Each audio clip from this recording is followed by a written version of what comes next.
What's up, everybody? This is Max. And it's Josh. And we are out here today in Waterford, Michigan. We were taking a look at a project that we are shortly to be wrapping up. It is one of the tallest U-Cara walls that's ever been built, so we're super proud about that. Nice. And it's a beautiful, beautiful Unilock paver patio to pair along with it. So let's take a look, Josh. Yeah, you can kind of see behind us. And we'll clip in some cool videos of it up close for detailed shots, but Max and I are gonna start filming more, day in the lives of what we do day to day. A lot of the homeowners that we meet say they watch us before they hire us, so hey there. We'll be doing these same videos at your home. Absolutely. But yeah, today's date? Thursday. Today is the 30th. Thursday the 30th. Almost Happy New Year. If you're seeing this in 2022, Happy New Year, by the way. Happy New Year. Happy New Year. But yeah, so yesterday, if you saw yesterday's video, we were in Lake Orion working on getting our machines up a pretty steep hill. Today, we're working on getting as close to complete as possible. A couple of things that we've recognized as we work closer to winter, there's things you can't do. Like poly sand. You cannot poly sand when it's freezing cold. Yep. The poly sand will not cure, and you'll be left with a bunch of like goopy weirdness going on that, in the springtime you'll have to come cut out with a little 5-in-1 or a screwdriver. And you see how big this is, and you see all these joints. Now imagine going through with a screwdriver and trying to clean out sand from those joints. So we're just gonna let it sit for the winter time. Yep. We have a fully open grade base. It's 100% permeable, so it's not gonna cause any issue with the open joints. So when we come back in the springtime, it's nice and above 52 degrees. We'll get this thing poly sanded. What kind of poly sand do we typically use? So we use Polybind G2. Why? They have the best poly sand to my knowledge. If you guys know of anything that's better, please let me know. I'm interested. What makes a poly sand a good sand though? That's a great question. Don't they have stuff you can just like sweep and dry on almost? They have stuff you can squeegee in wet. Something like that, yeah. But the poly sand we use, we sweep in dry, and then we activate it. With water. With water. So, we have not had the best of luck with Oaks poly sand. What problems did we have with it? The 3 times we used it, it hazed our patio so bad. We had to pressure wash it like 10 times and use efflorescence cleaner and all that junk, and we just don't really like that. The Polybind, you sweep it in, activate it, and it's beautiful, good to go. Yeah. We also like the Gator sand. The Gator sand is That's what I was thinking about. Yeah, the one that you basically make a pile of it, and then you wet it, and then you squeegee it into your joints, and then give her a nice little rinse, and you're good to go. So that's a good sand that we like. It's a little bit on the expensive side, but for the ease of use, it's well worth it. Absolutely. So, so a couple of things. Other than poly sand, we're gonna do some cleanup. For the homeowners that we work with in the future, one thing that we always do is, solder repair. Of course, tracking everywhere with our machines. So we got the little skid out here today. Yeah, and no matter what the size of it is, it makes a dent in the ground. It does. So we got to clean that up. Yeah. So what's funny is this T4 is a Bobcat T450. It's a 2019. There, you want?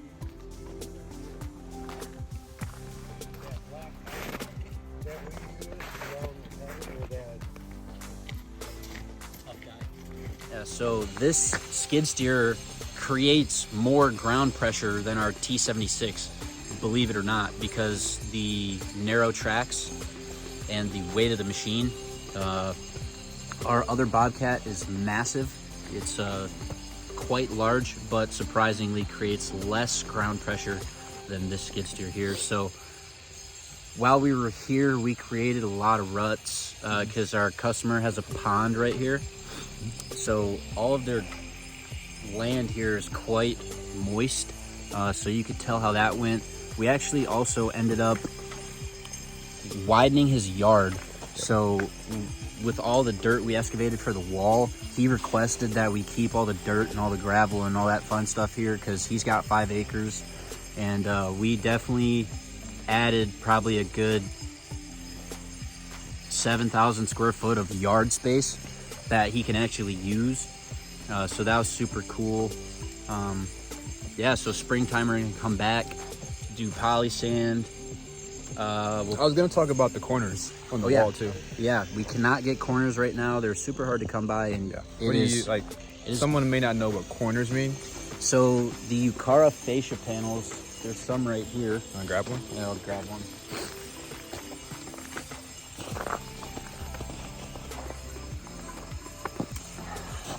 This is a standard panel. So this is a smooth, this is fossil smooth.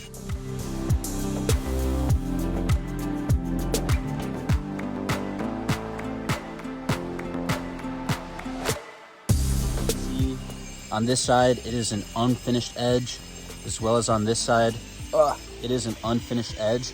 So what the corners are basically is they have left and right corners. So either this side is going to be a finished edge, or this side is going to be a finished edge.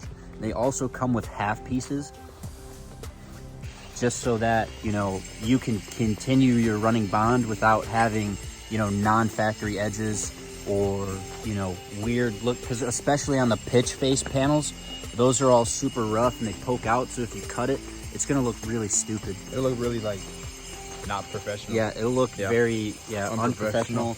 Not necessarily unprofessional, but it just won't look finished. Or clean. So we definitely like to use the corners when we can, but sometimes we do U-Cara walls that are not 90-degree angles, so we have to miter them. But we take everything into consideration when we do miters. We run string lines vertically to make sure that the joint on the corner is all perfectly lined up, because we don't want a corner with panels that are doing that, waving around and stuff. Yeah, waving around and stuff. I've also got my feet on the caps. So got some caps here. These are the caps of the wall.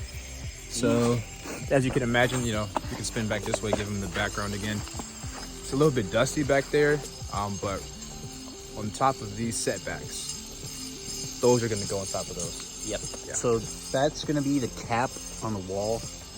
That'll be the top. So if you ever looking from up top, it will also be finished. Yep.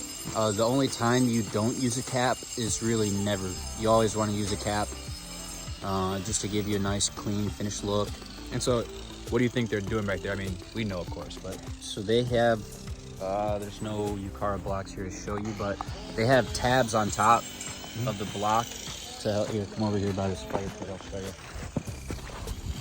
So this is a cut piece that was laying here by the fireplace. By the way, our customer's been so kind to have fires for us every day. He had to leave early this morning, so there's not one today, but on top of the block, there's these ridges. And on bottom of the block, this is a cut piece, so they ended up cutting the bottom of that off. But on the bottom, there's little dimples, I guess you could say, and that helps, you know, if you have a setback on the block, because believe it or not, this is the face of the block. So the block sits like this instead of like this. So these help keep the block either directly on top of each other or a little bit set back. This wall does have setback every course because it's so tall, but what they're doing up there right now is basically chipping these off and then grinding it smooth so that we can install the caps perfectly flush, because you don't want to have, you know, a finished product where you're looking at all the edges and they just keep waving and waving. So that's what he's doing up there right now as we speak. So if you are a homeowner in Southeast Michigan, give us a call today, 248-302-9175. We look forward to working with you. Yeah, and if you're looking for pavers, retaining walls, outdoor kitchens, swimming pools, pool decks, pavilions, outdoor fire pits, outdoor fire pit. I think I got you beat. You're running out of stuff. Sod, water features, fire features, pavilion. I already said pavilion. TV, a 3 seasons room. Now I got you beat. Now you're stumped. Now what? Yeah. Anyways, guys, just wanted to give you guys a quick video about what we got going on today. Super appreciate you guys watching this far. We'll clip in some videos so you can see some details, but more videos coming soon and more builds coming soon too. Happy New Year. Happy New Year.